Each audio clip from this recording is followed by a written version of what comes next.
ಹೋಗೋ ತನಕ ನಿಲ್ಲದಿರಿ. ಇದು ಸ್ವಾಮಿ ವಿವೇಕಾನಂದವರ ಕರೆಯಾಗಿತ್ತು. ಎಲ್ಲರಿಗೂ ಶುಭೋದಯ. ನನ್ನ ಹೆಸರು ಭಕ್ತಿ.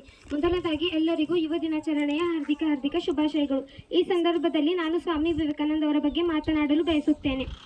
ಸ್ವಾಮಿ ವಿವೇಕಾನಂದವರು 12 ಜನವರಿ 1863ರಲ್ಲಿ ಕೋಲ್ಕತ್ತಾದಲ್ಲಿ ಜನಿಸಿದರು. ಕಷ್ಟಗಳನ್ನು ನೋಡಿ ಆದಷ್ಟು ಬಲಿಷ್ಠವಾಗಿ ಹಾಗಾಗಿ ಕಷ್ಟಗಳನ್ನು ತುಂಬ ಹೃದಯದಿಂದ ಸ್ವಾಗತಿಸಿ.